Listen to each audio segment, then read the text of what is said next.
Welcome, everybody, to the One to Go show presented by Dirt Track Supply. It is Puka, it is the Bert Lehman, and it is the Ryan Aho. Welcome, everybody, to episode 106 already, and already the middle of November, fellas. Yeah, I tell you what, middle of November, I was just down in the Bahamas. Turns out it's a lot warmer down in the Bahamas. No dirt tracks down there. I didn't get to watch any racing this past weekend, but we're back home. We're back at it. And Bert, incidentally, right here, we're not friends this week. All right, it is what it is. I'll be your friend again next week after my Vikings beat your Packers. But until then, I don't know. I just don't know. I was gonna say, are we ever friends? Is there? What's the line on the game? Are the lines out yet? I don't know. I haven't seen. It's got to be pretty close. I don't think that anybody. I would say it's got to be within a couple points. I don't know which way. I have not looked yet, but Bert's already making excuses. He said, "Oh, we got a couple players out." I'm like, so we're already starting with the excuses already. Hey, our number one running back is out. Probably our number one receiver, outside linebacker. What's that? Is it COVID related or just injuries? No, sprained MCL in his knee, and Rashawn Gary hyperextended his elbow last week. I don't know if you watched the game. They showed the replay one time, and I had to turn away from the screen because arms aren't supposed to bend that way. And CBS would not show the play again. So to only be hyperextended, I guess he got off lucky considering how bad it looked. You know, I could go the same way, incidentally. Our number one pass rusher, right? Danielle Hunter, he's out for the year. Our number one corner, Patrick Peterson, he's out. So that's just part of the NFL. I know. And it's at the Tundra, right? It's Minnesota. Someone told me this weekend. I said, "Where is okay?" So episode number 106, right? We got a tradition. Things are getting a little bit tougher here, right? Who do you guys got? Bert, we'll start with you. You got either one of you have a 106? I do not have a 106. Okay, I'll start then. Epic fail on your part. How do you not know the infamous, okay? I'm going to give you a clue. You should be able to get his name. 6th in points at the Greater Cumberland Raceway in Cumberland, Maryland, in the pure stock division. How do you not know this, right? So Jeff sent it over. He sent a picture. Cody King. I'm like, how long has he been racing? And he says, I think like a couple of years or whatever. There you go. So Jeff got us a number 106. Got one. I didn't have one either. So how about 06? I didn't have one of them either. Either you got 06? I do not have an 06. All right. It's getting tougher. Hopefully somebody does. They can post in the comments. If you have a 106 or 06, post in the comments. Please post some pictures in there and maybe a story about it if you have any of the above. But let's get to number 6. I know we all got a number 6. Bert, who do you got? I have a number 6. He is actually still racing late models, but he is racing under a different number right now. But this is a number he started with at Shawano Speedway, and that would be Todd Frank. Interesting. I had no idea. So when was he? Is that what he started with? When was he number 6? I don't know why he was number 6, but that's what he raced that early in his career at Shawano Speedway. And I actually ran across a video online with some old cars from Shawano Speedway, and I saw the number 6, so I took a picture of the screen so I can share the photo with you guys. Hey, tag me in that or let me know how to find that, because it'd be cool to post that little video clip up there on our page too of Todd Frank and a number 6. That's interesting. You got any others before we jump over to Puka? I have another one, number 6, but I want to see if you guys name him first. So all right, Puka, go ahead. Yeah, well, I'll do two. I'll do John and Jeffrey Massengill. Those are the first ones that come to mind locally here on the Iron Range. Jamming Johnny Massengill. You know, he won a bunch of races and basically everything that he was in. Mods, he had a really good stint there for a few years in the late model. You know, and then, of course, Jeffrey Massengill, he's turned into a pretty good hot shoe. I remember when Jeffrey Massengill was like this tall and he first started and he had think it was I don't know if it was a Ford Ranger or a Chevy S10, that little pickup truck. Yeah, right. I remember that. Yeah. And he was so little that the racing seat looked like a child's seat. I'm like, that thing is tiny, right? And and he kind of went through the ranks, and he's turned into a pretty darn good race car driver as well. So I have a couple as well. A Hibbing guy. I'm going to give you a clue, Puka. Let's see if you can figure this out. He owned Bill Matsdorf's car for a little while. He had a silver Gremlin in the 6-cylinder division. You got it? No. Terry Funk. Oh, Terry Funk was 6. My dad was Terry buddies Funk. with Terry Funk. They're in Nam together. Oh, no kidding. So I remember when Terry Funk, my first ever kids ride, I was scared to death, was in Terry Funk's. There's no seats. I'm like, oh, yeah, I'll go for the kids ride. And they throw you in there. And you're like holding on to these bars, and it's so loud. There's mud flying all over. I just wanted out.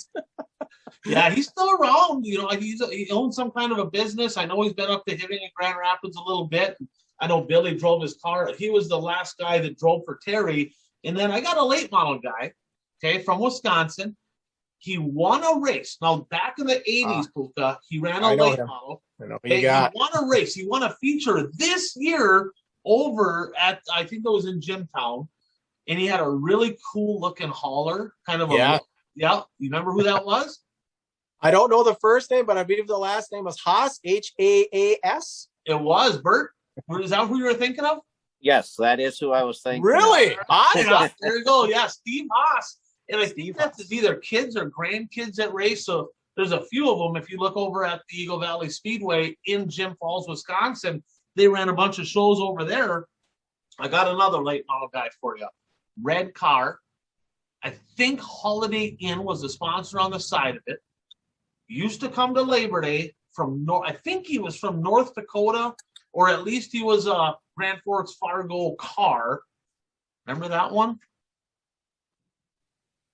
I think was Darren Engelstead number 6. Oh, and he's the guy that.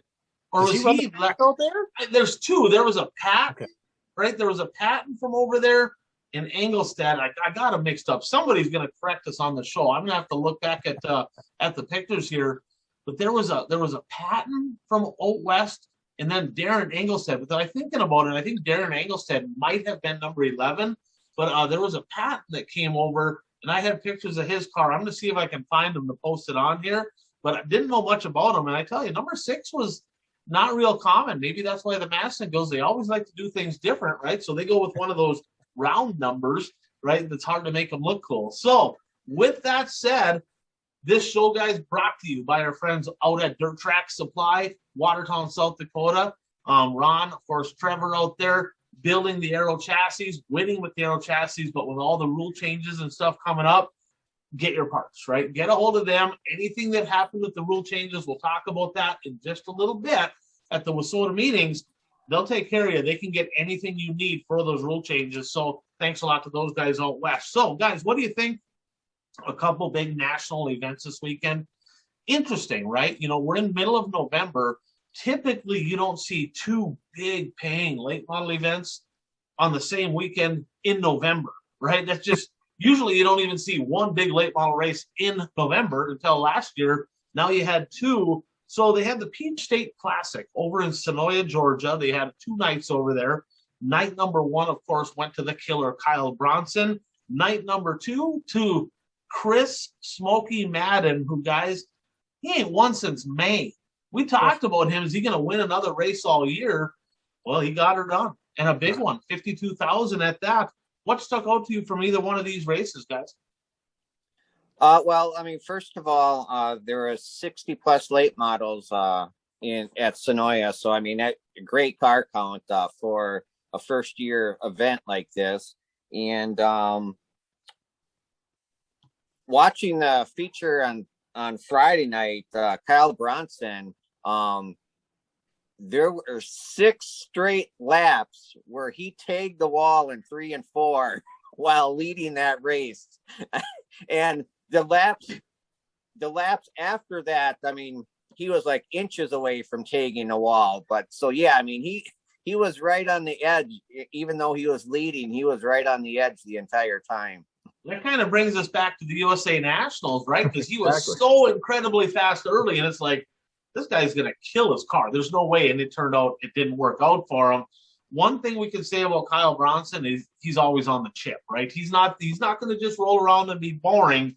He's going to be exciting, but a little bit of a bad night for him, not a little bit, a real bad night for him the next night. Was he supposed to start on the front row? I think he was, right? And I'm not sure where he was supposed to start, but he did not start the second race, and it was a DNS. He broke in staging is what I understand, and I didn't find the details there. Maybe somebody can post it in the comments, but man, to go from winning the prelim night, right, then you got the $52,000. He had been feeling pretty good about himself overnight, and then not to even get to start the feature. That's a rough break for him. Puka, what stuck out to you over at Senioa? Well, the big thing was they were very, very concerned with getting that program in a timely fashion. They kept announcing, get into staging with the, like I said, November night. But I thought, that's a good sign, promoters, we need more promoters like that, especially on, like I said, a cold show like that in November. Marlar was kind of surprised. Good to see Marlar there. I thought maybe he could bag the money, and of course he was, second place. He was close there. The B1 bomber, Brett Larson, ran fairly well. There's a lot of similarities. It's not just the yellow wall, I don't think, but seems like there's a lot of similarities between Cedar and Senioa. You remember he was running well in that race this summer, and they got caught up in that big wreck. I think him and Gustin, got collected, and Gustin actually had a really good car in one of the heat races. Spencer Hughes continues to impress. That another Longhorn Bilstein combo guy. I guess he's going to run for Rookie of the Year next year. And Lucas, that's my pick. Chalk it up right here. Your Rookie of the Year next year, and Lucas will be Spencer Hughes. And then Marlar and Madden battling in the feature there was kind of like the 2018 year. They kind of ran away with the points. Marlar won it in the 157 Delk car, but those two were kind of so far ahead. And like I said, Madden pulling that off, and then Winger not winning. He was 5 for 5 going into the event. But remember, when he was winning, he was running the 12 car. Now he's running, I can't remember the guy's name, he's running a Bloomquist car. Was that a factor? I would have to think so. He's so darn good in that 12, all the way through the Hell Tour and then jumping into this race here, into the end of the year. It's a whole different feel, right? You take the Bloomquist cars compared, what was he in? He was in a Rocket before, right? Yeah, Rob. Well, we thought he was in an MB, right? But then we got to the USA Nationals, and there was a rocket on the gas. We thought we were in the pits. We're like, thought it was the MB all along. Yeah. Yeah. So he's bouncing around a little bit. I would have to think, you won all them races in the 12 car, and then all of a sudden you jump into something different. That's going to be a little bit of a tough transition. You can tell he was visibly disappointed when they were interviewing him after the race with third, right? Yeah. 60 plus cars. $52,000 to win. You're on the podium in a show like that, and I get it. I like that, right? I like seeing that in him. I really do, because when you go 5 for 5 and then you don't win either one, you're going to be disappointed. And if you're not, then you're lacking that competitive drive. And he's got that fire, that competitive drive. You can tell he's hungry. He wants to win, and I think he's gonna have one hell of a 2022 season. And probably what was more disappointing to him is the fact that he did start on the front row on Saturday night, and fell back to third. I mean, third place is still a very respectable position. I believe Madden started 6th, so I mean, he did a good job of getting to the front.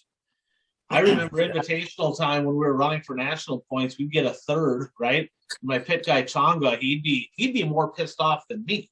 He'd be like, third, stupid. Like, racing ain't fun. Winning is fun. We didn't come here to get third, right? But let's face it, you get in a show like that, I mean, that's a pretty respectable finish, but I like how his expectations are to win, right? Because some people are like, hey, I just hope to make the show. Well, that's what you're going to get. You're going to make the show maybe, right? But if he's going there like, I came here to win, well, that's going to bring out the best in you, and I'm pretty excited about that. I like seeing that side of him, and I think it's important. Now, we talked about Marlar, third night 1, second night 2, 2 straight podium finishes. He's a guy that might steal one here before the end of the season. We got a few more things coming up, and really, you take a look at it here, Madden, this is the best weekend he's had in a long time. Of course, the big win, but he also got second on night number 1. Looking at that turbo, he was in the top 5. So stout field of cars down there. and you mentioned they're trying to get stuff done, and they did in a timely fashion.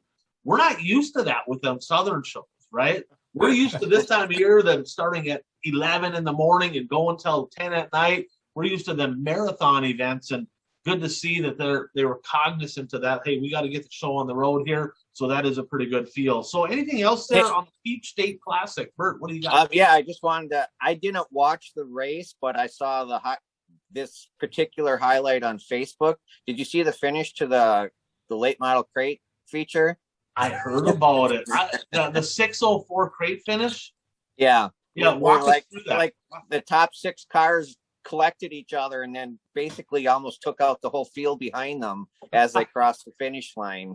Yeah, the third place guy tried to do a slide for life, never had a chance to clear second or first, and then he just never let off. He just stayed on the gas, and then he ends up folding into the wall in front of everyone. And I watch it a few times, he ends up, of course, the guy that caused it, he kind of coasted off, and I mean, he came to a stop, but he like the least amount of damage, the guy. And then right as they were going into 3, the announcer said, and I don't know who the guys are, I think it was the second place guy, like the guy's got a tire going down. So that guy's trying to just milk it in to finish. So last lap, last corner, third place comes dive bomb and take out the first place. It was something else. That is my kind of guy right there, man. I like that, right? I'd rather get 15th trying to win than just settle for third and go, man, I should have taken a shot. So I like that. I'm guessing the guys that got caught up in that wreck did not like that very much, but it didn't cost me any money. I like that. That's exciting. I want to watch that kind of stuff. So let's head out west. They had the Duel in the Desert out there, second straight year. They had late models at this event, of course, promoted by XR.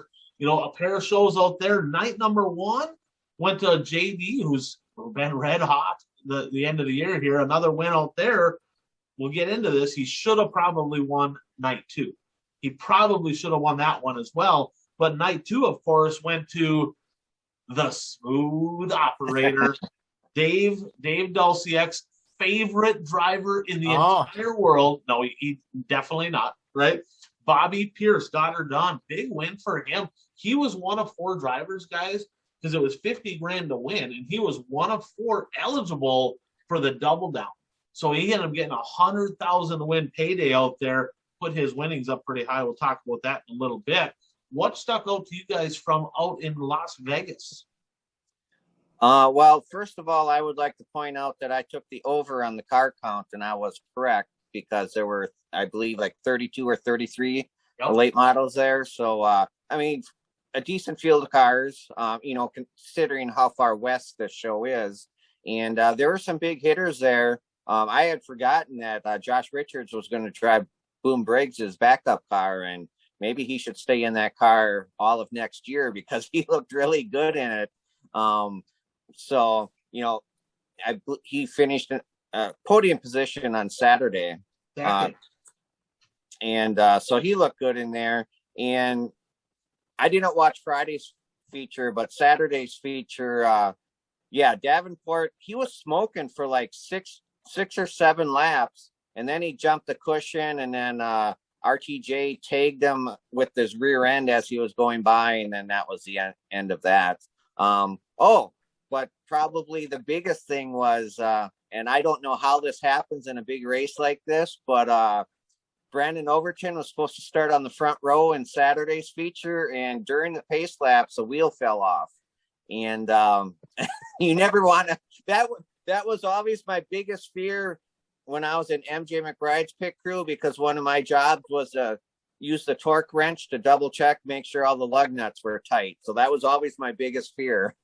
Donkey Award goes out to the crew guy responsible for tightening the lug nuts for Overton, because that literally cost him an opportunity of eclipsing $1 million in earnings. It ain't happening. That's out of the picture. He can get up over 900, but he's not going to hit $1 million. So big Donkey Award is going out to him. And Jeff used to pit for me and Changa. I can tell you right now, there would have been worse. Let's put it that way. My personal growth level was not very high when that was happening. And man, I'd like to see how Overton handled that. Right now, he doesn't pay for his own stuff, so it's a little bit different. Like, it's like, well, whatever, it didn't cost him money out of his pocket. Well, it kind of did. I mean, it kind of did. But, he seems so even keel, right? He doesn't get too high. He doesn't seem to get too low. He's kind of right here. And I'd like to see how he handled that. That he must have been. Maybe think about Cole Trickle, right? We're eating ice cream, and he's in there boxing with his pit crew, right? I'd like to see how he handled that. We all know, I mean, you don't know him well, Bert, but Puka and I know Jeff Provenzino. Can you imagine Bravo starting front row, $100,000 to win, and his tire fell off? He'd be in jail. You would have been beating his pit guy with a jack handle or something. He would have went bonkers on that deal. Or the guy had to get to the blackjack table in a hurry and win 100. You owe me money. You pay for this for sure. I'd like to see how some people respond. But, man, that was a tough break. That was a big story because we were talking about it the last 6 weeks. Kenny hit $1 million. He's got to win big. He had a shot to win, of course, at the Dirt Track World Championships. RTJ snuck by him, so that left him. He had to win Vegas, and what a way to lose that deal. Not that he would have won. I mean, Pierce was good, right? But I'd like to think that he would have been there at the end. I think he would have been in position to make it happen. So, Ryan, do you think that was the cause of, the last minute? They had what tire was it? I can't remember. I don't know which tire it was. I just heard a tire fell off. Yeah, I mean, do you think it was like that last move where they were just waiting, looking at the track? All right, this is the, whatever. We call that a pit lift mistake, right? Because everybody's got these pit lifts now, right? Right. They're awesome. The problem is when you have the pit lift, the tires are all on it, everything's sitting there, and a lot of times people don't. I've seen it. We've seen more tires fall off this year than I've seen ever. Right? And it's because they have the car up and they didn't set it down, check the lugs, and put it back up. They're leaving the car up on the stand, and then they're like, okay, well, before we let it down, let's buzz the tires back on, and they're just missing stuff. So, back on the day when you had to jack it up and let the car down and all that, right now they're literally letting the lift down and driving off, right? They just let it down, drive off. And I think I think we got to be a little bit more cognizant of that. It's unbelievable that something like that would happen at a race like this or any race. I mean, I raced for 25 years and never one time had a tire fall off. I just don't understand. It makes no sense to me. And let's face it, I had a ton of different pit crew members, right? I mean, I had so many people. I didn't have the same people all the way through. Only a couple were. I had a lot of people that helped and never had a tire fall off. Maybe that's the OCD part of me. I'm not really sure. We used to check the lug nuts twice, 3 times. Go over them again. Just check them. I checked them twice. That's okay. Do it again, right? And so that was maybe part of it. I don't know. But let's talk about Pierce, right? I mean, I had no idea that he was even close to $500,000 in earnings. I had no idea. That put him over $500,000. I don't know the exact number, but I know it's over $500,000. 21 wins on the year. I had no idea that he had that many. No, he did great during the Hell Tour, and he had a few big ones during the year, but he quietly, when we're talking Overton and JD all year long, he's really in the conversation. He's put together a hell of a season. Yeah, he put together a really good year. I mean, even JD, 27 wins. But yes, now is this Pierce's first 100,000? He's won the world, right? But has he won the dream? I don't believe so. I don't know that for sure. So this is probably his, and he's 20-something? So, yeah, pretty damn big deal. Kind of rolling the dice too, driving from Illinois all the way down there. But yeah, good for him. And he, I was another example. He was the best car at the end. Right. I mean, he got strong, kind of at the end of the race there. So, really good for him. And I just want to echo, Bert's statement on Boom Briggs, Richards and Boom's car. Yeah, I thought he was pretty good. And what do you guys think of Bloomquist? Still winless in 2021. I just don't see him getting one. I really don't. Unless he runs one of the support classes like a hobby stock or something, at one of these events. He's not winning in a late model before the end of the year. That's just not going to happen. Yeah, because he's a past champ of the Gobbler in 2 weeks. Go ahead, Bert.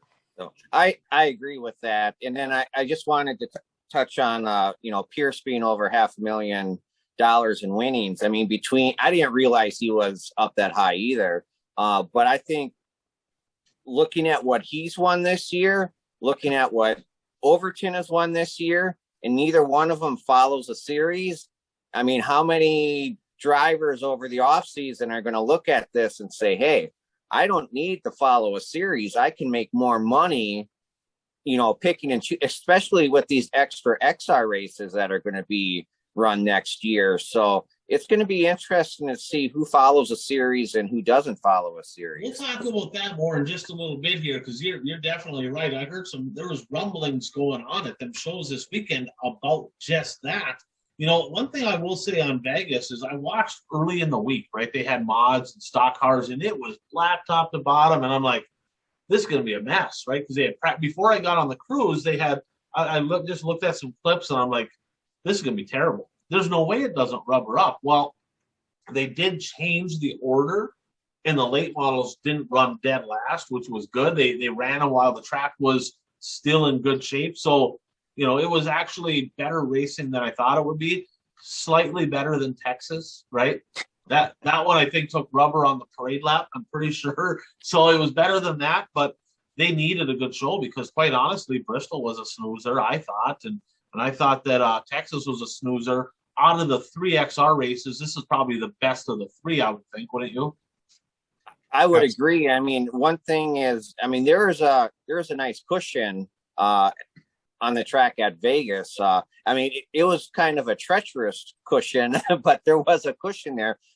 There were portions of the cushion where the cars would hit it with their tires and the clay would just roll. I grew up on a farm, so I did a lot of hay raking, and that's what it reminded me of, rows of hay. It was rows of clay as the tires went by. Yeah, it was interesting. Any last thoughts on Vegas? Just RTJ had a good run in the late model and dominated the modified portion of the show, which he usually does there. Yeah, I think he won all the prelims and the main event, didn't he, with the modified? Yeah. And then, of course, like you said, he was on the podium with a 3rd place in the finale on that big show. So definitely a good weekend for him. So I got a question for you. So would you rather, Puka, brought to you by Blue Line Brews, our friends here.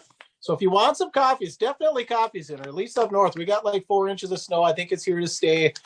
So definitely coffee season. If you go to Blue Line Brews Facebook page, you're actually giving away free coffee. If you want some free coffee, go there, read the details. It's basically you put the first name of a police officer, just the first name. We don't want any last names.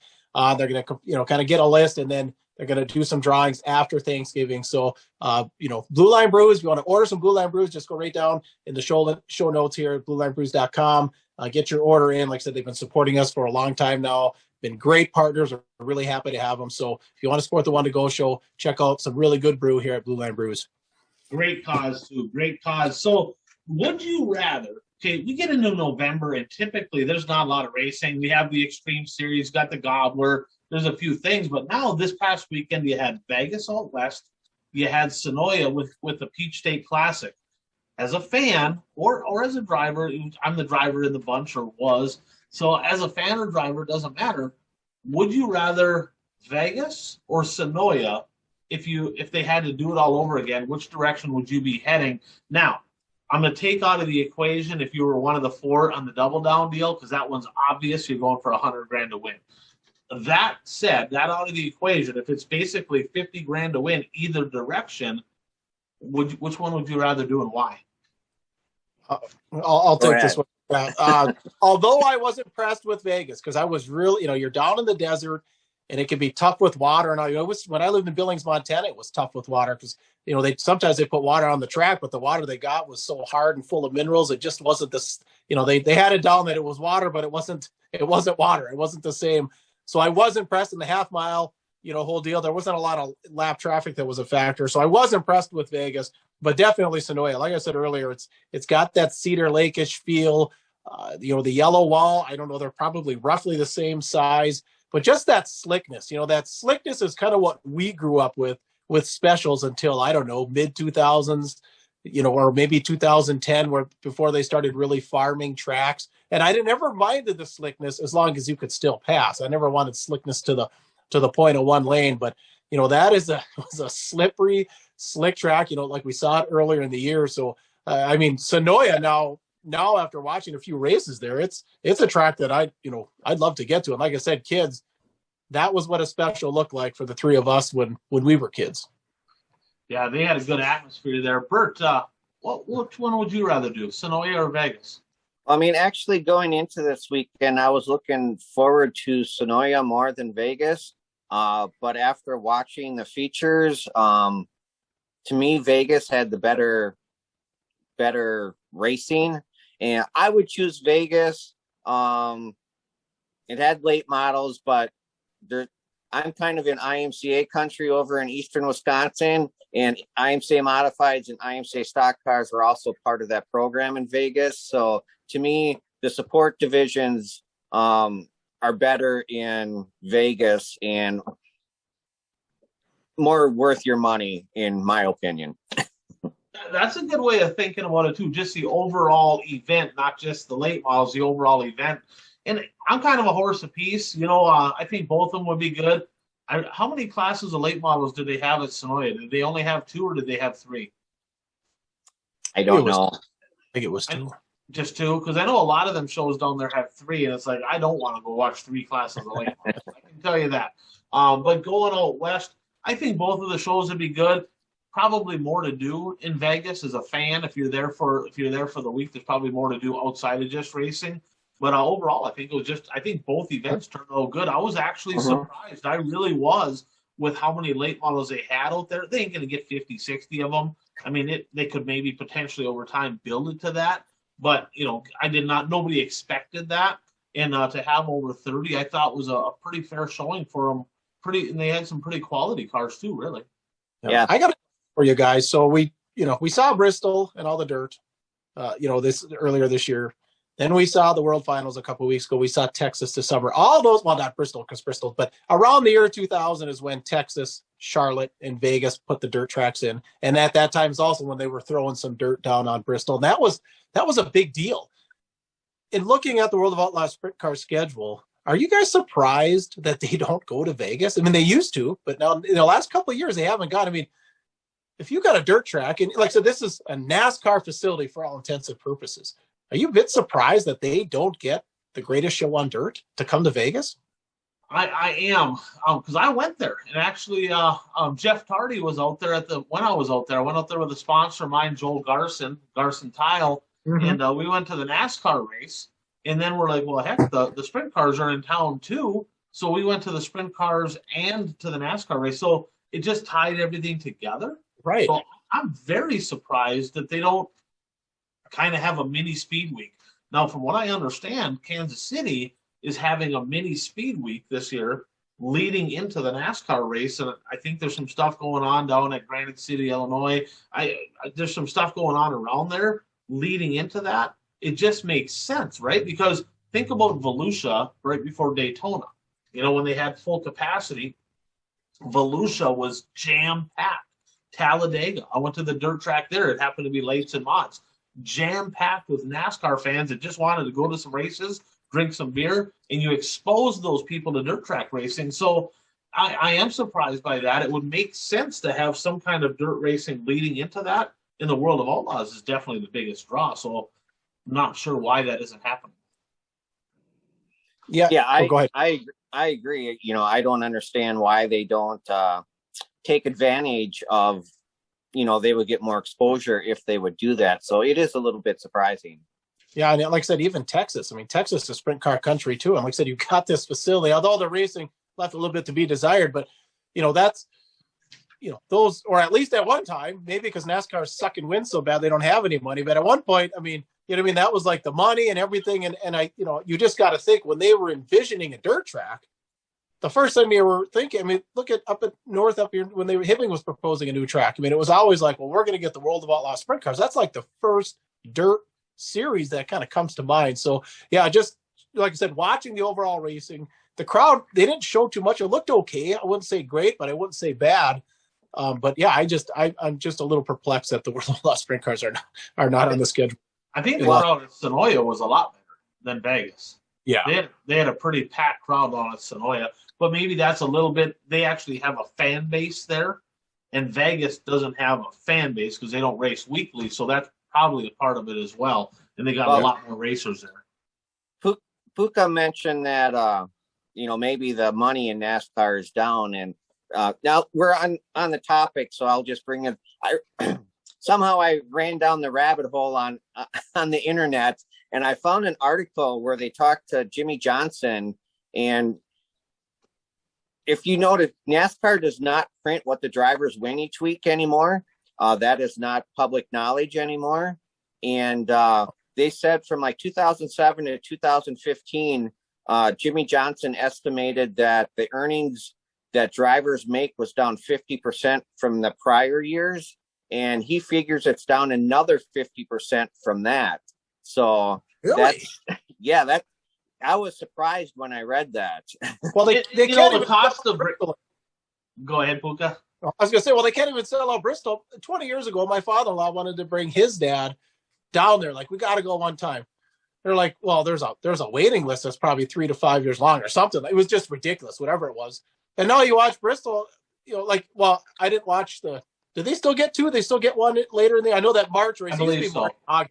The March one I watched because that was the one on dirt. Right. But I watched even the previous years, and there's like seats all over. I'm like, what happened here? This is insane.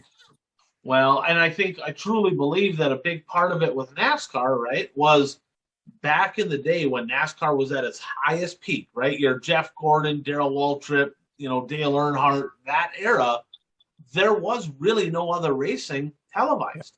I mean, that's basically all it was. So if people they bought into NASCAR because they're like, I want to watch racing on TV. I want to watch something. It was the only thing on, and that's what built it up. Well, now you can watch all your local stuff, national dirt stuff. You can watch, there's never-ending list of what you can watch for racing online.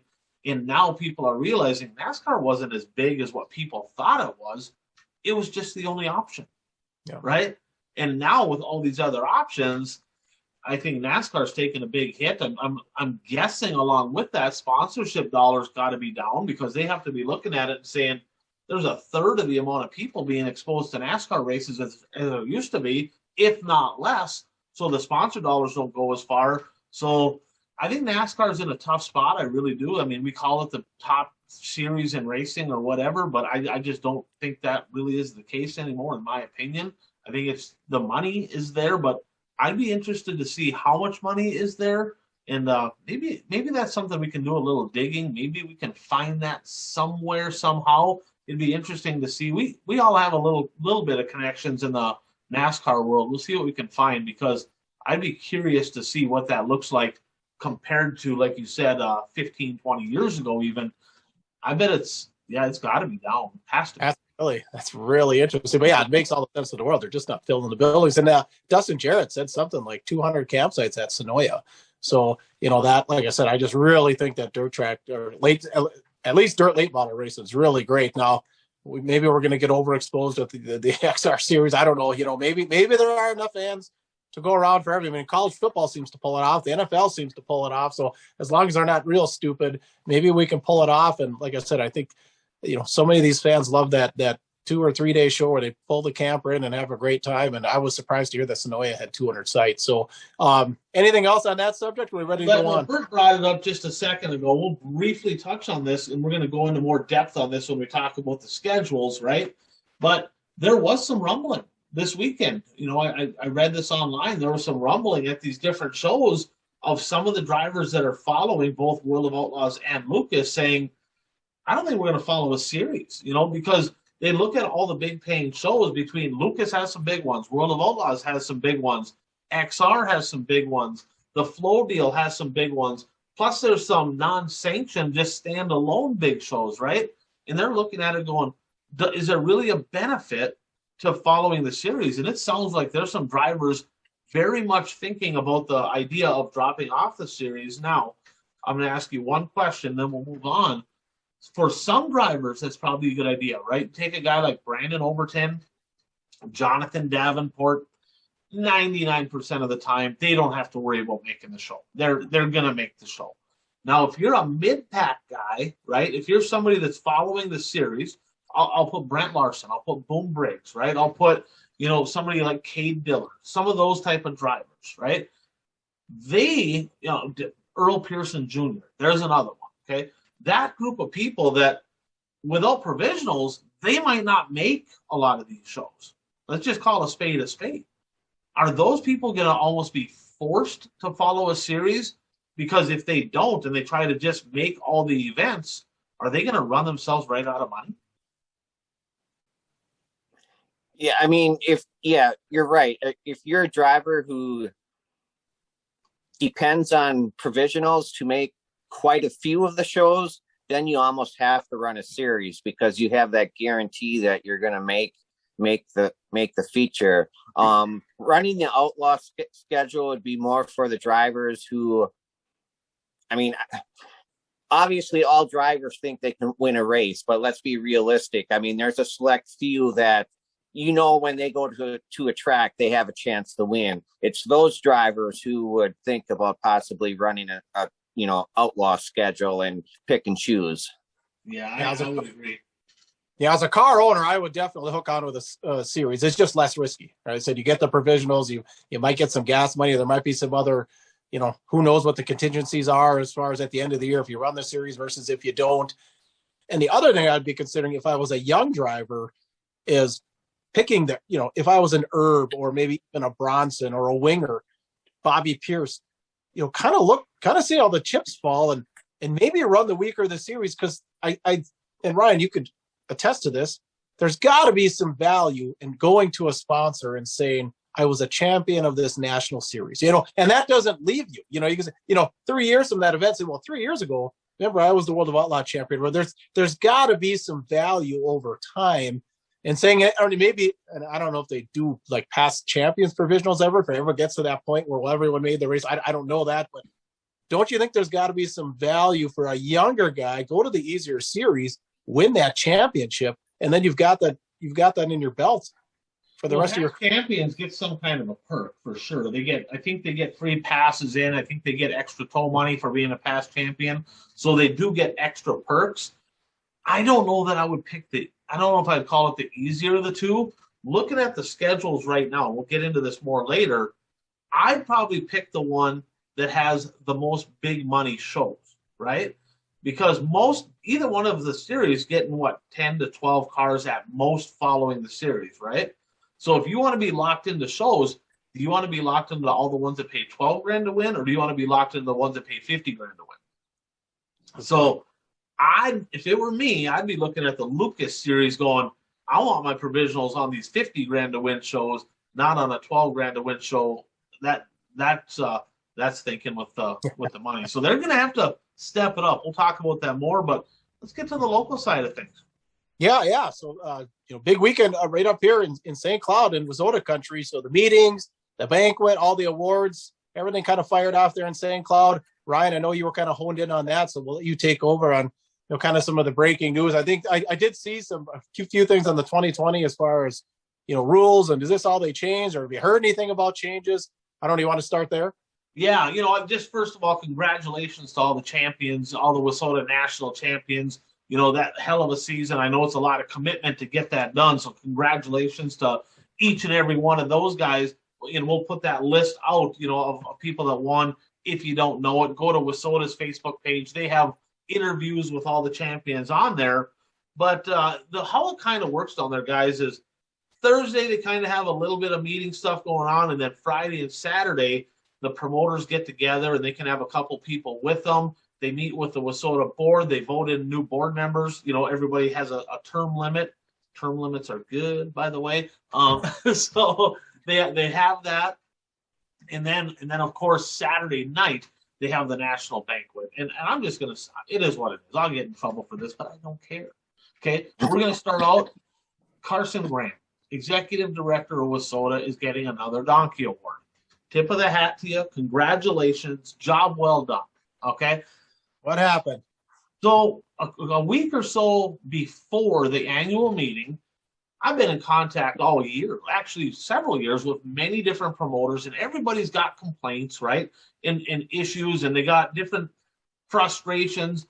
And I said, let's be productive with this. Let's just get together, not have a WISSOTA bashing meeting online, and let's just air our grievances and talk about what we can do productively come together to make the organization stronger, make dirt track racing better. It was a good meeting. It was about 3 hours. There was several promoters on there from all the different states that are represented and from Canada. So it went well. There was a lot of good stuff that came out of that meeting. I can't make this up. He started out the meeting with the promoters by like basically yelling at them for having a meeting behind WISSOTA's back. It's like, who do you think you are? Okay. So Carson, you need to understand, WISSOTA needs the racetracks. The racetracks don't need WISSOTA. Okay. You need to understand that. That's how it works. Okay. The tracks do not need you. They could all say, hell with it. We're all going to get together and start another thing. I don't think that's the best case scenario. We want to make what's already there better. Right? I think that just makes sense. Division's never a good deal. I mean, think about the DTRA deal. They pissed off some tracks. They left. Changes were made. Ended up not working or whatever, but division's never good. And we, to this day, still don't have Cedar Lake, who's, think what you want. It's the track in Wisconsin. It's always been that way for years, and they're still not back to WISSOTA. So, Carson, you can't be coming down on the promoters and treating them like you're above them, okay? You can't do that. Like, this is a conglomerate. WISSOTA essentially is the promoters, okay? It's the WISSOTA Promoters Association. The promoters represent WISSOTA. They vote in the board, and the board picked you to do a job. You're not above these promoters, okay? You are supposed to be working together with these promoters, okay? So I know some promoters talked to him about this, and hopefully he got the drift, okay? Now, one thing that came out of the meeting that we had is there needs to be more of that togetherness, right? It can't be, well, WISSOTA did that. Promoters and WISSOTA got to be working together to make this deal work. And I heard grumblings that there might be some kind of a committee in the works of being looked at where the promoters can actually be like an advisory council to the board. That needs to happen, so that was a good thing. Now, as far as the rules go, because they vote on the rules at this meeting, and a few of the things that stuck out, you're going to there'll be a press release from WISSOTA that talks about all the different rules and the exact verbiage of the rules. But in the street stock division, they actually are allowed headers this year. There's going to be a certain header. They've been running stock exhaust manifolds for years. Headers are actually cheaper, better. They don't break. It's just a better deal. So their drivers are pretty happy about that. The Midwest Mod Division went to quick changes, which I saw some stuff on Facebook, and some drivers are dead set against it, and some people are all for it. Me, as a former racer, it's like the best thing ever, right? I mean, it's amazing. I'm so pumped, and I know a lot of other sanctionings are doing the same thing, but guys, I know neither one of you have ever changed a set of gears, okay? Well, maybe Bert. Have you, Bert? I have not changed a set of gears. No, I would know how to do it. You'd at least know what end of the car the gears on. Who could be like, where are the gears? I don't really know. You got to take the plate off, drain the oil, and take the gears out, put the gears back in, put the plate back on, and then that's a quick change. That's a quick change, okay? So how it works before that, I'm kind of dumb it down. Puka, I want Puka to understand here. You got to get the car in the air. You got to pull little caps off. You got to pull the axles out. You got to go underneath. You got to unbolt the drive shaft. You got to drain the gear oil. And then you got this heavy center section that you got to pull out, set down, put a new one in, put it all back together again. Now, I've heard numbers on 9-inch gears. That's what they call the gears that they were running. Some people are saying, oh, you can get them $400 or $500 a set. Yeah, you can, probably on the Econo version. But I know people spending well over $1,000 a set on a set of rear end gears. Okay. Now, on a quick change, it's exactly like Bert said. You just pull the cover off, you pull 2 gears out, you put 2 more in, and it's done. It literally takes 5 minutes, at most 5 minutes. Super easy, super quick. It promotes traveling, in my opinion, because you might have a driver say, well, our track rained out, I got to go there, I still got to change gears, hell with it, right? Well, now they're like, it takes 2 minutes to change gears. We're going to go because it's so much easier. And gears are cheaper. Yeah, you can get quick change gears. If you're looking at the best of the best, probably $150, couple $100 a set. on the very, very high end, and you can get a lot of set of rear end gear, of quick change gears for under $100. But regardless, it's cheaper in the long run because eventually 9-inch gears go. It just is what it is, right? People blow gears, right? Terrence Spacek, I think he blew a set of gears leading the legendary 100. You don't see a lot of that in a quick change, barely ever, right? You barely ever see that happen. But here's the big difference. Most people, like myself, I raced everywhere, right? And I had about 10 different sets of gears. And let's just call it at that time $800-900 a set. We'll do the math. That's $8,000 to $9,000. That's a lot of money, right? Well, I could have 10 sets of gears on the high end for like $2,000 at the very most. If I was buying the absolute lightest, best, probably closer to $1,000 to $1,500 for 10 sets of gears. So for somebody that travels, it's way better. And in the first year, people are like, oh, everybody's got that stuff. So what WISSOTA did, I'm torn on this. People can put in their comments what they think. I don't know how I feel about this, but they have a 50-pound penalty. You got to be 50 pounds heavier if you go to the quick change, and you can have a 50-pound weight break for the 9-inch. And basically that's to allow the phase-in period. And I think once everybody transitions over, that weight break will be gone. But I was pretty happy to see that quick change deal. I've heard people say, oh, man, that's just going to make it too much like a modified. No, it ain't. No, it ain't. In fact, any class that can fit a quick change in their car should have a quick change because it's cheaper over time. It's easier. It's safer. It's just better all around. Now, another change was in the modified division, guys. We've talked about this a little bit on safety stuff. They went to a carbon fiber drive shaft rule, okay? Now, the purpose behind that is if it hits the frame or something when it breaks, it explodes and it doesn't like rip somebody's arm off. It's a safety deal. It definitely is safer. There's no question. I've looked at some cars. Where their drive shaft hoops are terrible, and I think the chassis builder should be held accountable on this. But the problem is they're allowing them in the mods for 2022, but not in the Midwest mods till 2023. It's the same car. Right. It's like, so what do they think? Midwest mods are safer for you? I don't really get it. If they're letting that rule in based on safety, why not just put them in the Midwest mods and be done with it?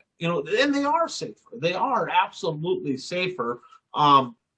Everybody has their opinions on them. I was a little surprised, I guess, that they're not allowing them in the Midwest mods for a whole nother year. Made absolutely no sense to me. It is what it is. And then the modifieds, they're going to a tubular lower A-frame option.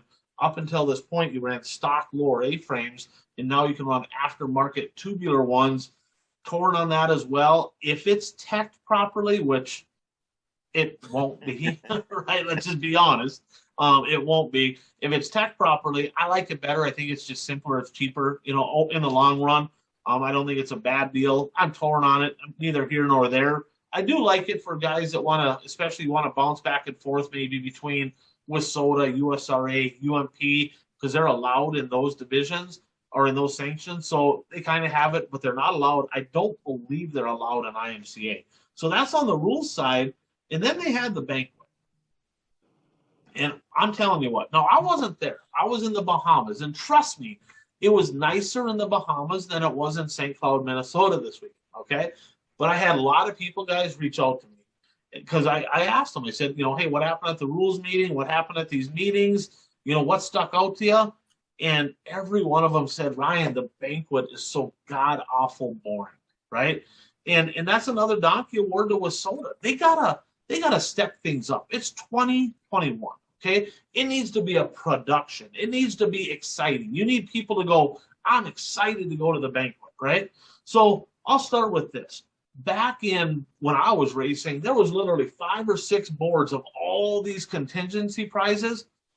They have more classes, right? More drivers, and they literally had one board that they couldn't even fully fill up with contingency prizes on one board. They had nothing, it was just, I don't know if it's lack of know-how, lack of ambition, lack of ability. I don't know what it is by whoever's in charge of that ordeal. They just dropping the ball. Okay, that's got to be fixed. That's embarrassing.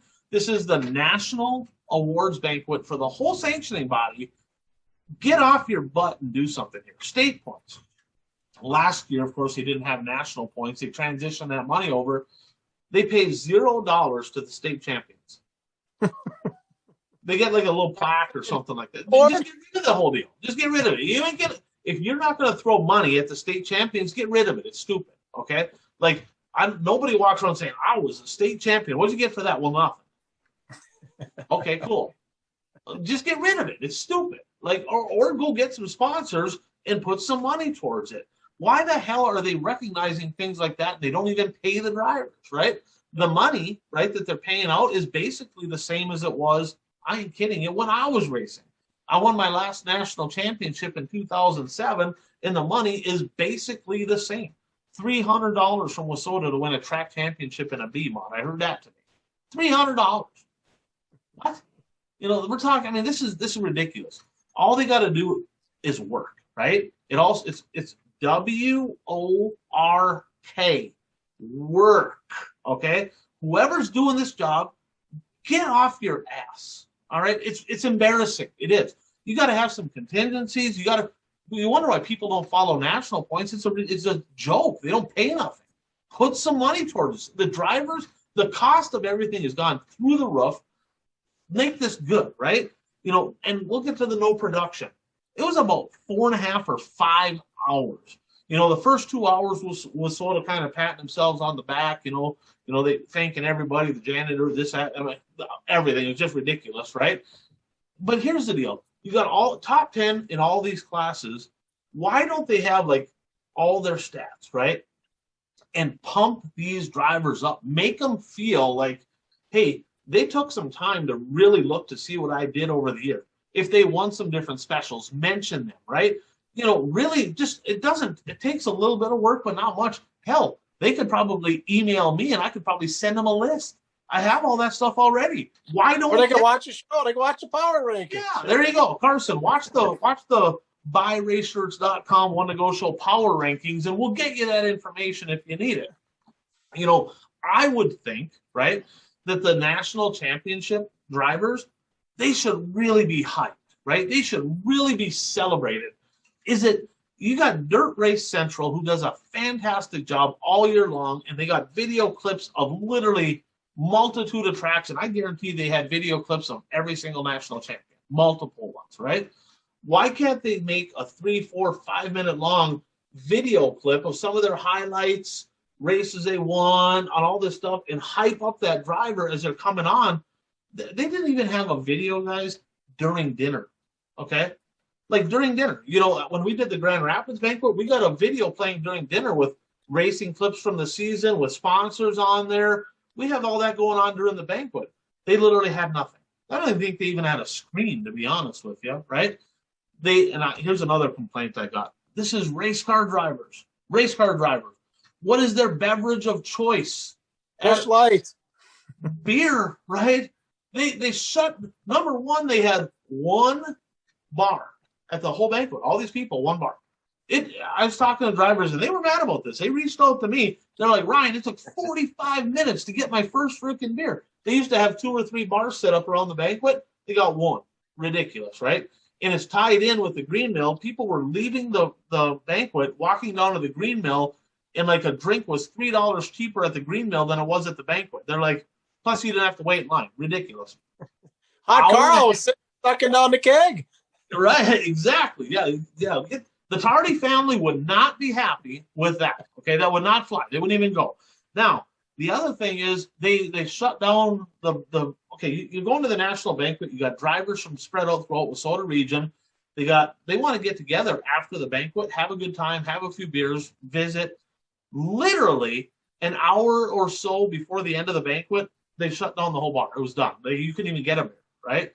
The banquet got done, like the awards recognition got done. They didn't even have an after party of any kind. Like literally, well, the awards are done. Thanks for coming. Like no music, no band, no racing videos on the screen, bars closed, and people are like, that's it? Like we're done? Like, are you kidding me? What the hell is that? I mean, like, who puts this together? Are these people like 100 years old or something? Like, I mean, who the hell even wants to go? And then they penalize you if you don't go. They take, right. I believe it's 25% of your point fund. Well, who the hell wants? I'd be like, take it. just go ahead and take it, because A, the point fund ain't that big anyway. It probably costs more to drive there, pay for the tickets, and get a hotel than what you're going to lose anyway. So people are going, now whatever, I'm probably up money ahead by not going, and then they don't got to sit through that god-awful, boring banquet. That's why a lot of tracks have gotten away from banquets. You've got to make these exciting. No gay gifts, no fun, just lame, and it's just unbelievable. And that's how the WISSOTA 100 is. Nothing special. It's like they need to have somebody in charge, right, that says, you know what?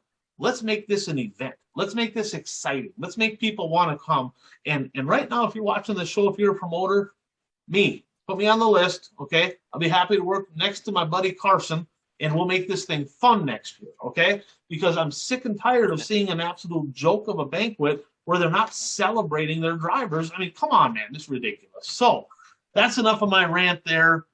Just kind of a drop ball, so to speak, of a banquet. A lot of, and this didn't come from me. All of this stuff. So if you're with WISSOTA going, I can't believe he said that, right? I wasn't there, okay? I got text messages and Facebook messages from a whole lot of people and phone calls from drivers saying, this was stupid. I ain't going next year. This is ridiculous. This is all from people that were there. This wasn't my opinion. This was my take on all of their opinions. So that's how they're feeling right now. The drivers are not feeling very appreciated. And I'm telling you what, the promoters do what the drivers want, okay? And it'd be very easy for the drivers to go, these freaking people don't do nothing for me, nothing for us, right? To hell with WISSOTA, let's go a different direction. Their tracks ain't going to have a choice. So wake up, all right? So there's my rant. All right, so picks from last week. Me and Bert, we just can't get any separation here, man. We both had JD on day one at Vegas, and good old Jeff, he got one right. He had Madden at Senioa, so only three of us right in the current standings on this deal. Bert, you and I still at deadlock here at 33. Jeff's at 22, Pete's at 18, Puka's at 17, and Keith is a cellar dweller down at 14. And this week, I'm actually going to go over our picks because we don't have many. We'll just talk about who we're picking. So we have 4 races we're going to pick this week, guys. And the first 2 are going to be the King of the Sandbox, Milton, Florida's Southern Raceway. Okay. Trivia question. Okay. Extra credit. Name a modified driver with a win at the Southern Raceway in Milton, Florida. Ding, ding, ding, ding, ding, ding, ding. Would that be number 71? Close. 71A. 71A. Oh. I got her done down there, right? I got a win down. I guess it would have been 2009. It would have been. I went down for speed weeks, one at East Bay, and then I ran up to Milton up there and ran pretty well. Kind of an interesting track. It's definitely in the deep south. The war is not over down there. It's in the Panhandle, right? So essentially, I call it South Alabama. Yeah, that's right. All I need to say. Okay. So night number 1 down there. So Pete and Keith, ball droppers. Donkey award to Pete and Keith for not getting their picks in. I talked to Jeff, and Jeff's like, I've been doing their picks for a while now. I'm like, why are you doing that? Just like we got to get Puka back ahead of Pete. You're like, if we got to at least get him there where he belongs. So Donkey award to Pete for not making. What is this? The 2000 election? Mailing in your ballots? Yeah, exactly. Just make them up as you go. So night number 1 at Milton at Southern Raceway, I have the killer Kyle Bronson, and then Bert, Jeff, and Puka all have it's Joseph Joyner, right? Joseph Joyner and the Hunt the Front. Hunt the Front is obviously putting on this event. That's their home track down there. So you guys have them on night number 1. Night number 2 is 20 grand to win. Pretty nice payday for these guys. And me and Bert, Air Force Ashton Winger, and Jeff has the killer Kyle Bronson, and Puka's got big sexy Brandon Overton. Now, Extreme Dirt Car Series, they have their late model series starting up, and it's the one that kind of starts November and it rolls over after the first of the year into January. And it's starting Saturday night down in Lancaster Speedway. And I'm going to go with Chris Smokey Madden at that one. And Bert has the boss, Ross Bales, as does Jeff. Jeff has Ross Bales. He runs good down there. And Puka's got Jimmy Owens. Is he going to be running his Longhorn this weekend? I sure hope so. Yeah, he'd be faster. He'd be faster. And then Sunday is the Blue Gray 100 over at the Cherokee Speedway, Gaffney, South Carolina. And I'm going to go with Big Sexy Brandon Overton at that one. And because he's going to run Friday, Saturday, looks like at Milton, but rumor has it he's going to jump over to Gaffney and run there on Sunday. And that's 10 grand to win. Bert, Jeff, and Puka all have Chris Smokey Madden down there. So that's our picks here for this week. And if we had one pick, right, just one, our sure bet of the week. Now, that's brought to you by our friend Jay Schmidt Real Estate, Watertown, South Dakota. 4 racers, 5 racers. He's 20 years of business experience. If you're in the state of South Dakota and you need real estate transactions in land or in residential or commercial, Jay's going to take good care of you. I tell you what, that's a sure bet. I mean, I can promise you this. The lock in this deal, the sure bet, is he's going to take good care of you. Our other sure bets, probably not so good, but that one you can count on. Get a hold of Jay Schmidt out in Watertown, South Dakota. So, Bert, who is your lock of the week?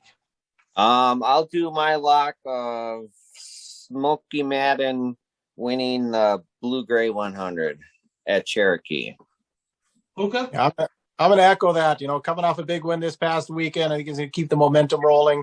It's been a long time, like I said, May till November. And he's a past Blue Gray 100 champ, obviously. So I'm going with Madden. How about you? Yeah, I'm going to disagree totally.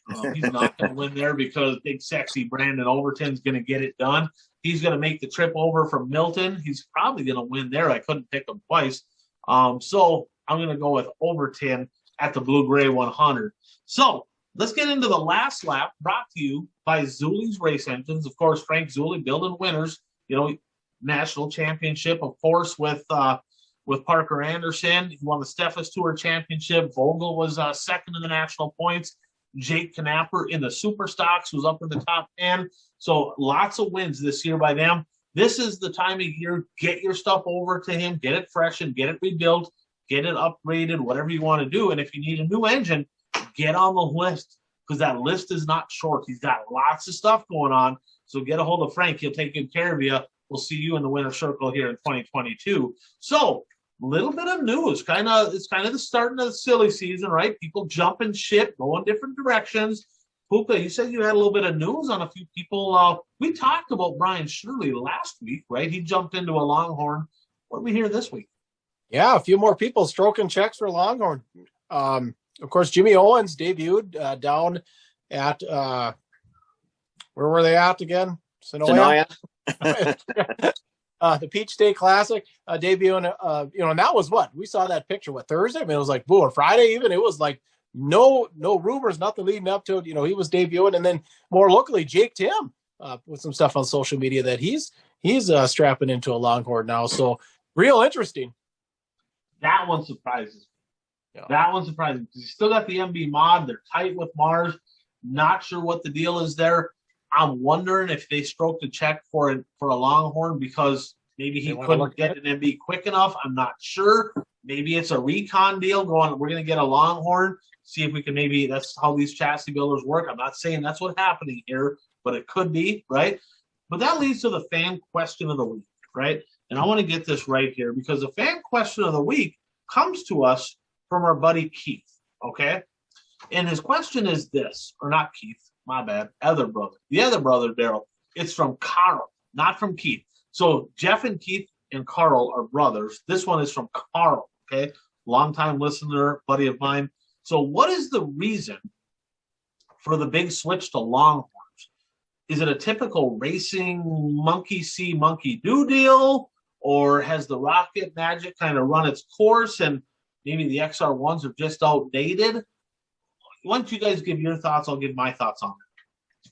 Well, I think we've always seen monkey see, monkey do, haven't we, with the chassis game? I'm not surprised. Rocket. I mean, it was Rocket last year. They were on top in both series, and I mean, not by a long shot. Well, Owens was out by a long shot. I guess Shepard was too, but there were plenty of good drivers like JD and T-Mac and Overton that were in Longhorns. But they seem to have found something, and I don't know if it's, you walk through the pits, there are just certain drivers. They always say that, well, if I had that car, I'd win. If I had their equipment, I'd win. And I just think there's kind of that attitude. So yeah, definitely monkey see, monkey do. What do you think, Bert? I agree. I mean, it's monkey see, monkey do. And it seems like, this is nothing new with, a chassis showing some dominance and then people jumping towards it. And then another one will show dominance and people jump towards that one. It's kind of cyclical. I mean, everybody was in a Rocket before, and now they're kind of going to Longhorns. I can remember when master builds were the thing. Everybody was jumping to a master's build. When Jimmy Mars and Burkhofer started doing the MB Custom, they won a lot of big races right away, and people were jumping to those cars. So that tends to be how things go. And the thing with Jimmy Owens, I was doing some reading today, and he's not totally switching to a Longhorn. He purchased a Longhorn, only one. He still has his Rockets, so he can go back to the Rockets if he wants to. And based on his performance at Senioa, he got lapped in like 25 laps in one of the features. So, just jumping into a new chassis doesn't mean that you're going to win a race. You still have to learn the chassis and learn how to set it up. And Shirley struggled, right? He got into that Longhorn and he struggled right away too. So that transition point is different, and it was this time last year, Rocket was a car to have, right? I mean, Jimmy Owens and Brandon Shepard dominated the Lucas Oil Series and the World of Outlaws. Of course, Overton was the guy in the Longhorn who put together a great year, but those two were flat out dominant. And remember how, really bad, I guess we'll say, JD was last year. He did not have a good year. So just a year ago, Rockets were the car to have. And now they're like, something happened. The Rockets weren't performing. We better all jump to a Longhorn. Part of it is, you look at technology. Back in the day, the technology wasn't changing. Now, it changes fast. If not daily, weekly, there's upgrades and there's stuff going on with shops and all that. So that technology is there. And the new generation of drivers, right? And maybe because there's so much technology there, the new generation of drivers, a lot of them don't really know anything, right? And Jimmy Owens does. I think he's a sharp cat. But a lot of these guys, they just go by the book. Like, what does the Rocket book say? Or what does the Longhorn book say? What adjustments should I make? Or they're on the phone with the guy helping them set the car up. So they're looking for more tech support. Maybe part of it's Mark Richards, right? We've heard grumblings over the year of conflict maybe between, with Brandon Shepard and Mark Richards. We've heard grumblings of conflict there. We've heard grumblings of Mark Richards not being really easy to get along with. Maybe they're looking a different direction because they're just not easy to get along with. And when they're struggling, maybe they're looking a different direction going, you know what, we're struggling and this guy's kind of an asshole. We'll go this way, right?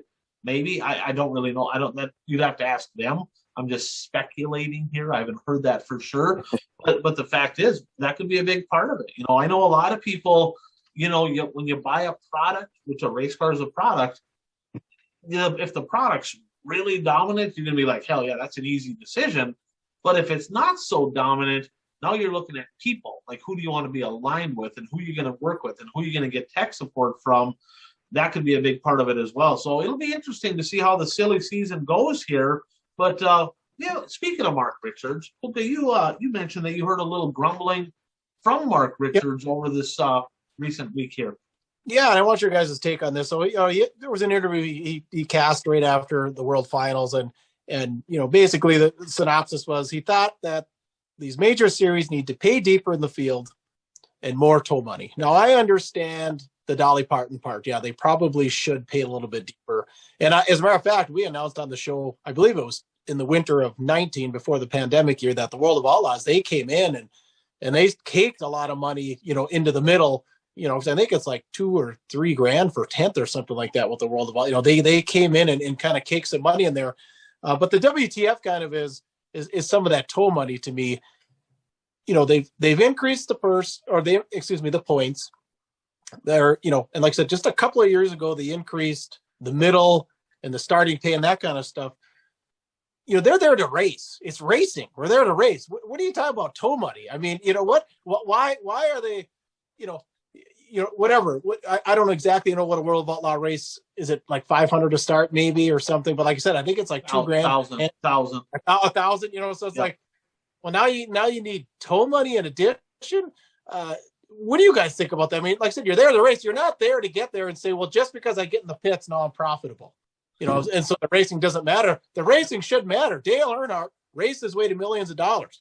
Billy Moyer raced his way to being Billy Moyer. They didn't show up in the pits and say, oh, great. I don't know, bolt on some tires and go coast around. What do you guys think? Well, partially true on that, because I know for a long time they were getting show-up money. Those two drivers that you just mentioned, there have been tracks that said, we'll give you X amount of dollars just on top, like you just come and you're guaranteed this. So that's always been a thing, right? But, looking at the PPP loan money, right? And this is just from a while back, and you might have got more on the second term. Mark Richards Racing got $232,000 in PPP money. And here he's complaining about freaking startup money? What are you talking about? Like, what are you even talking about, right? So he got like $232,000 of free money. They didn't stop racing. They didn't stop building race cars. They didn't stop working. People didn't stop buying race cars. I don't believe he got affected, right? But he got $232,000 of free money, and here he's complaining about startup money. What are you talking about, right? Now, if you're a traveler, right? And I do get his point, okay? So that's a little bit on Mark Richards, and I do get his point. You look at some of these shows that pay $50,000 a win, right? And then it's like 20 or 15 for second and like under 10 for third. I think that needs to be spread out, right? I think a lot of drivers have mentioned that all this hype is good. Yeah, it would be cool to be the guy that won $50,000, right? But my God, would it be a lot better for the sport if they paid $30,000 and took that other $20,000 and spread it out between the field? I guarantee that'd be better, right? That would be better for a lot of your mid-range teams. There's some lower dollar teams out there that would keep them coming. So, because if the track's going to pay out X amount of dollars for the show, right? It's going to, let's say that they got 100,000, whatever that they're going to pay the show. Well, that's getting paid out however they slice it, right? But what's more appealing to the drivers, the car owners? What's more appealing to the teams? Is it more appealing to be at a $50,000 to win show that's $1,000 to start and it's not very good up to like 10th? Because a lot of times, literally from the last place position all the way up to 12th, it's like the same money. And we all wonder why are these guys pulling off half it? Why wouldn't they? They're that far back. It's like they got to pass 10 cars to even make another dollar. Why would they stay out there? It makes no sense. So I think reallocating it to where it's more spread out through the field, in my opinion, is definitely better. But there still needs to be a variance between first and second, right? Because you also don't want to go, well, it's $30,000 to win, but it's $29,000 for second. Well, that's kind of dumb too. That's like giving the blue ribbon to the 15th place person at the 4-H. So you just don't do that. There has to be a certain award for winning. But I think the rest of the field can be spread out, because for the average team out there, let's face it, most of these traveling tour teams are not average teams. They got some pretty good money. But I think that spreading it out would be better for the sport all around. What's your take? What do you think, Puka? Oh, Bert. Well, I agree with you, Ryan, that spreading it out is the best thing to do, I think, for the sport as a whole. Unfortunately, spreading it out doesn't get the flashy headlines that a 50,000 to win show does. You get a headline of 20,000 to win, but we're putting 30,000 extra throughout the rest of the field. That doesn't get the flashy headlines. And let's be honest. I mean, we live in a society where people basically read the headlines, and that's how they get their news. They base their opinion based on a headline. And I mean, I've written, I part-time, I write stories for a local newspaper, and I'll write a story and we'll post it online, and people read the headline, and then they start complaining about stuff, and it's like, well, what about this? And I'm thinking to myself, if you read the story, that is spelled out in the story exactly what you're asking. But we live in a society where people just look at headlines, so everybody tries to get that flashy headline, and spreading the money out doesn't get that flashy headline. Yeah, no, you're exactly right. There is that marketing side of things, because you're marketing to two different groups, right? Marketing to the fan, they're like, holy cow, it's 50 grand to win, right? And you're going to get a few drivers, but Puka's favorite driver, Tom Nesbitt, he's like, I never looked at that. I looked at 5th, 10th, start money, what's it going to cost to get there, and anything above that was a bonus. So drivers and teams look at it differently than the average fan that's looking at it going, wow. Speaking of that wow factor, heard a little rumor this weekend. I don't know if you guys saw this or not, but talking about potentially top-heavy, wow the crowd type of purse. A little something maybe I seen on the Twitter page for Eldora. Bert, have you seen anything there? Yeah, they're tweeting some cryptic messages, which everybody is kind of predicting that there's going to be another $1 million race next summer. Win. Million to win. Yes, right. Yes, $1 million to win. I mean, nothing is confirmed, but I mean, basically, on their Twitter, they basically spelled it out and took some letters out. You have to fill in the letters. So I think it's pretty sure that it's going to happen. It's just a question of when and other details. Yeah, that'll be interesting. Looking forward to that. I would expect that announcement to be coming sooner rather than later. So keep an eye on that. And the interesting thing is, because I had dinner with one of my friends over the weekend, and he goes to the Dream and the World 100 every year. He's the one I go to the World 100 with, and he said he hasn't gotten any information about ticket renewals yet for the Dream or the World 100. So maybe they have to get all this other stuff situated before they do that. Yeah, well, it's just Kyle Larson better, if go back to the beginning of the show, the NASCAR purse is being cut. Kyle Larson better get this. If it's $1 million, he better skip the NASCAR weekend and go to Eldora. Yeah, it's going to be on a Sunday afternoon. He won't be able to race it. All the dirt late model guys are going to be like, I think it should be a Sunday show. We don't want Kyle Larson there. Sunday show. So that'll be interesting to see. And speaking of marquee events coming at the end of the year, Jeff shot me over, and I know this kind of been out for a little while, but I don't think we mentioned it on here. So we got in December, we're not too far away. It's getting close. Dirt in December at the Dome, the WISSOTA Modified National Champion with a 1 TPO, Tyler Peterson, got the call, and he's Dome bound with the 1 TPO. I'm excited for that. That for me is like, I'm more interested in seeing him at the Dome than anything else, because that's his forte. He's that turn and burn, hustle the high side. I mean, it's like a mini Watertown there, right? So just a little bull ring. I think he's got the potential to maybe make some noise at this deal. What do you think?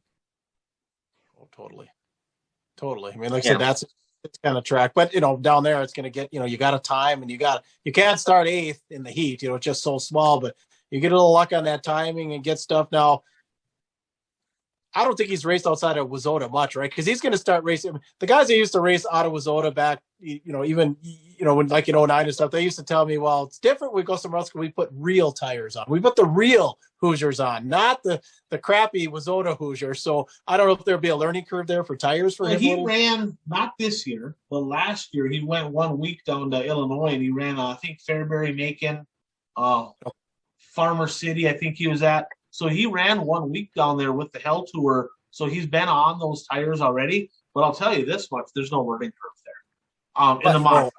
And the reason I say that is in the WISSOTA modifieds, the tires are the same size. They look the same, but they're hard. They're a harder compound.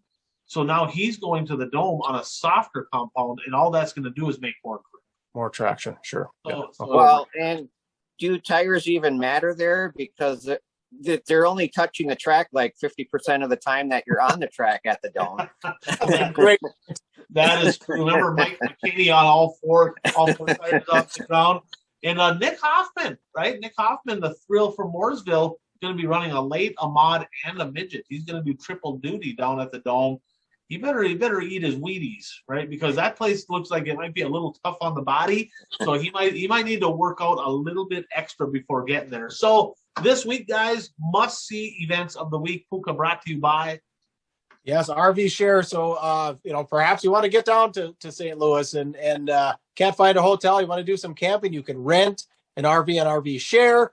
Or if you've got an RV, like I said, it's going to be wintertime up here north. You're not going to use it. You're going to kind of just, get it set up and blow all the pipes out for winter. You can list that RV for rent on RV Share and make a little bit extra income. So click the link. The only way you're going to support the One to Go show is if you click the link that we have down here in the show notes. They'll bring you over because there's a little bit of a code that they track that with. So RV Share, make some money, or rent an RV and go have a great time. So anything in particular, I know right now we talked about the shows coming up. We got the King of the Sandbox Friday and Saturday on Flow from the Southern Raceway in Milton, Florida. Saturday and Sunday, you got the Extreme Dirt Car Series getting underway. Lancaster, South Carolina on Saturday. Then, of course, the Blue Gray 100 at Cherokee on Sunday. And I believe them shows they're on Dirt Vision, I think, because it's dirt car. Yeah. So I believe they're on Dirt Vision. Anything other than those shows that you guys maybe seen that stick out to you? No, I'm interested in that Blue Gray 100 to see if Bloomquist can get a win. I know he was at the one last year. Now, incidentally, Scott Bloomquist turned 58 years old on Sunday down in Vegas. So over under, either of you, did he have a good time on his birthday in Vegas? Over. Yeah, I think in Vegas, Bloomquist probably had a good time. Be interesting to see if he came out ahead or behind on his gambling, because he did not win a race out there, but he might have done well at the casino, because I guarantee he made at least one visit to a casino out there. I am sure he might still be there for all we know. He could still over under. Is he still there? Yeah, I'm gonna go with under. It's Wednesday, so I'm gonna go with under. So I got a question. So we're talking about Bloomquist. Yes or no answer. Is he gonna win one by the end of the year? No. Oh. Yeah, no.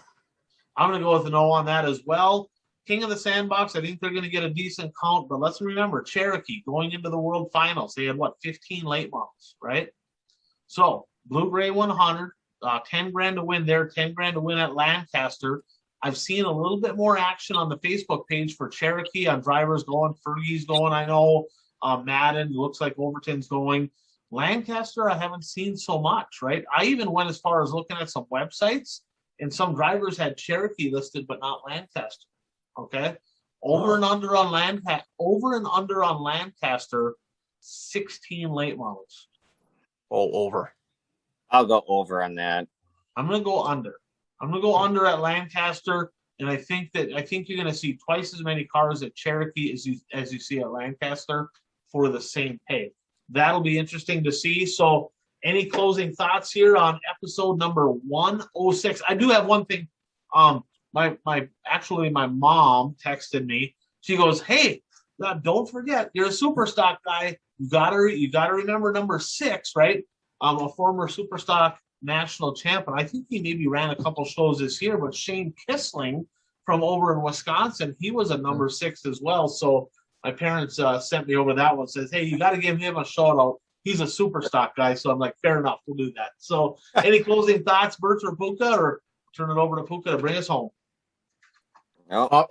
I'm running low on time, but I want to bring this. I'm giving each of you 30 seconds to make your case. Sunday, Vikings, Packers. Bert, you start. 30 seconds. Should I go into my excuses right now, or no? No. I'll pick the Packers. I believe overall they're a better team, and I will say it'll be 27-21. Ooh, okay. Green Bay. It's a lot of points for Kirk Cousins, isn't it? No, Kirk Cousins is Like I think the Vikings are 3rd or 4th in the NFL in points scored. Okay, So they're up there.